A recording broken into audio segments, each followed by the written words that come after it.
Before we officially step into that neon-drenched, dream-soaked palace, we must first understand the psychological undertow of Las Vegas itself.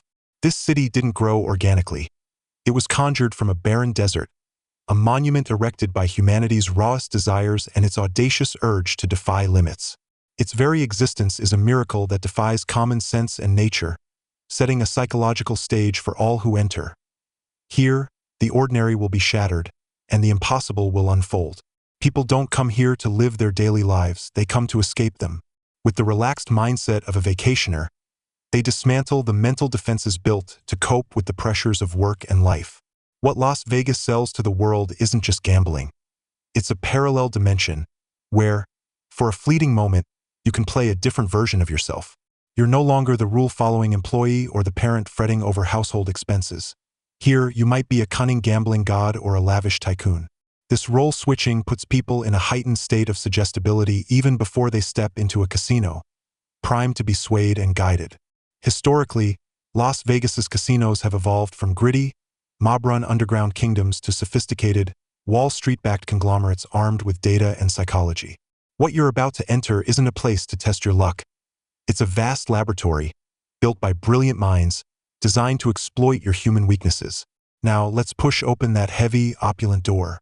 Your first stop, the chip exchange counter, a meticulously crafted psychological ritual.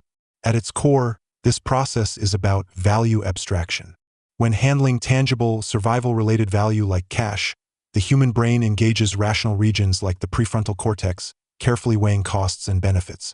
But when value is transformed into abstract symbols like chips, the brain shifts to more intuitive, emotional processing.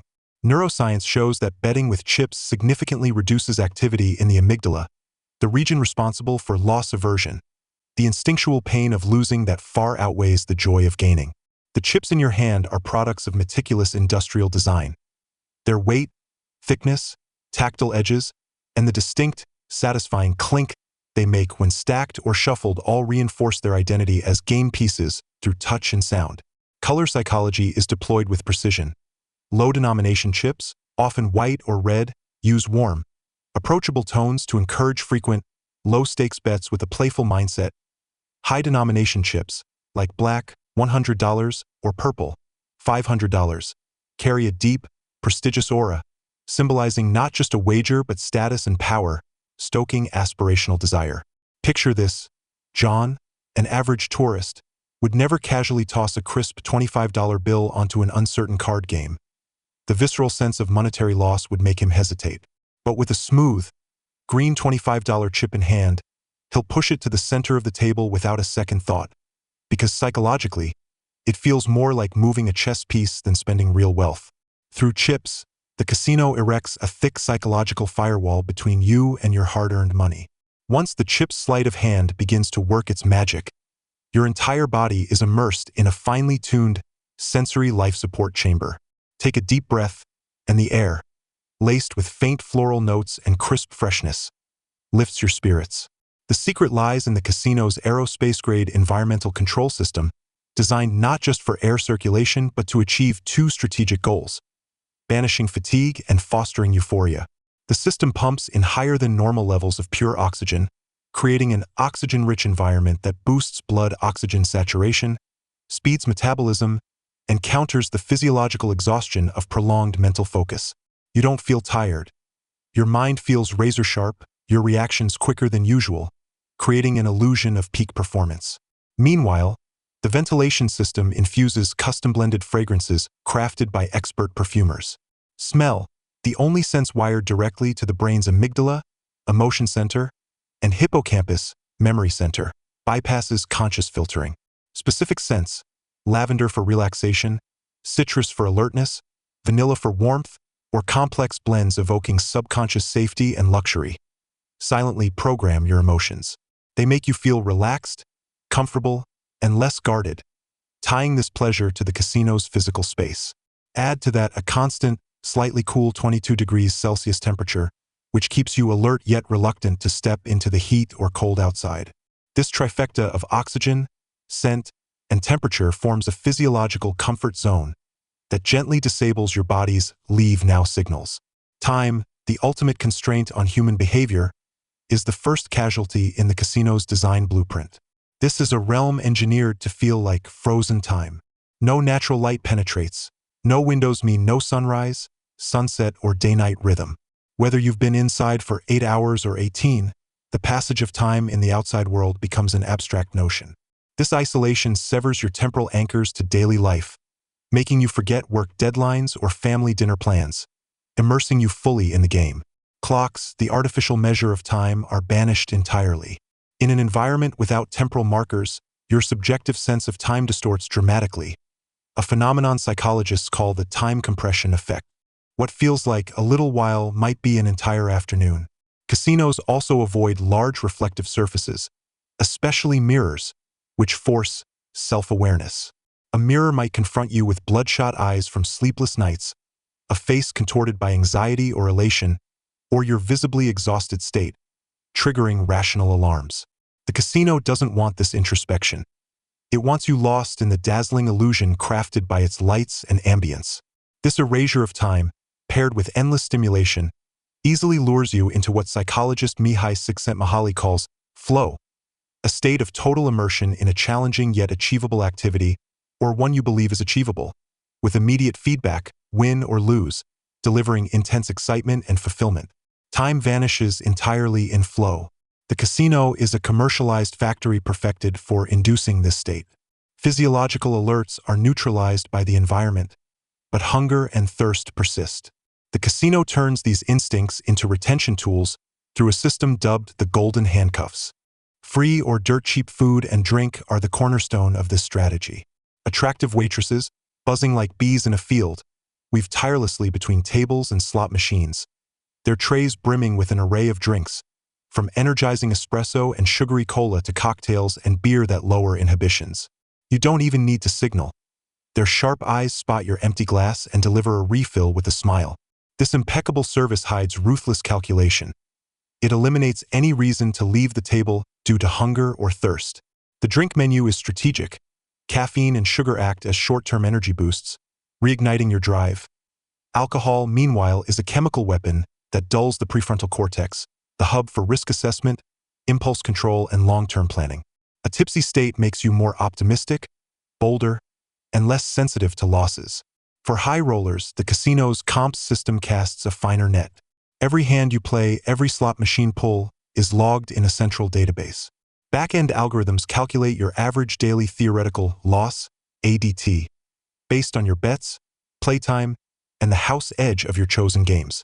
From this, the casino generously offers rewards, free buffets, show tickets, luxury hotel stays, even private jet transfers, making you feel like a VIP. But these free perks are precisely factored into your expected losses. More insidiously, this system exploits the human reciprocity bias. Accepting the casino's gifts triggers a subconscious sense of obligation, urging you to repay with more gambling time, trapping you in a deeper cycle. This isn't generosity, it's a transaction you've prepaid with future losses. Now, turn your attention to the casino's sound and light design, a relentless dopamine symphony composed for your brain's reward center. The lighting system blends art and science, bathing the space in soft, warm tones that mimic the cozy glow of dusk, fostering relaxation and safety. Against the soothing backdrop, countless flashing, pulsating, explosive light sources, slot machine animations, jackpot-triggered marquee effects, constantly seize your attention, sparking excitement. Sound design is even more precise. A carefully curated, fast-paced yet melodically vague background track plays at a volume dubbed the activation threshold. You don't consciously notice it, but its rhythm subtly quickens your heart rate and betting pace. The real weapon is the sound tied to gambling actions. The crisp chime of coins dropping into a slot, the suspenseful tick-tick of a roulette ball bouncing, and, most critically, the triumphant fanfare of a win. Even a small payout, like $2 from a $1 bet, triggers seconds of jubilant music and cascading coin sounds. This is classic operant conditioning. Your brain forges a strong neural link between specific audiovisual cues and reward-induced pleasure. To chase that dopamine hit, you'll bet again and again, like a lab rat pressing a lever for a treat.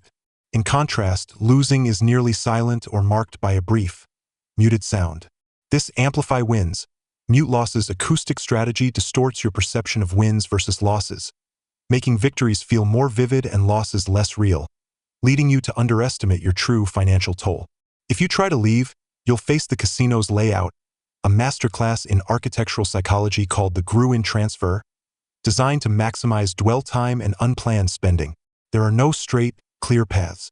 Routes twist, fork, and meander. Tables and slot banks form islands and canyons you must navigate. Need the restroom? Signs guide you through a gauntlet of shiny new slots. Hungry? The path to the restaurant conveniently passes a high-stakes baccarat table mid-showdown. Even the carpet patterns, flowing lines or swirls, subconsciously steer you deeper into the casino's core. Exit signs are deliberately understated. Small, dull-colored, tucked in corners. In contrast, paths to more gambling zones blaze with bright lights and lavish decor. Every attempt to leave becomes a new temptation. This layout doesn't just create physical barriers. It fosters a psychological sense of being surrounded by endless choices and opportunities, nudging you to think, one more try won't hurt, eroding your resolve to leave. Beyond these physical and physiological designs lies a deadlier trap: psychological exploits targeting your cognitive biases. The casino is a showcase of human flaws. The near-miss effect makes a slot machine showing one cherry shy of a jackpot nearly as thrilling as a win, fueling your drive to keep playing. The sunk cost fallacy kicks in after a loss, convincing you that quitting now means those losses are gone forever, so you double down, spiraling deeper. The gambler's fallacy tricks you into believing that after 10 red spins on a roulette wheel, black is due, ignoring that each spin is an independent event with no memory of the past.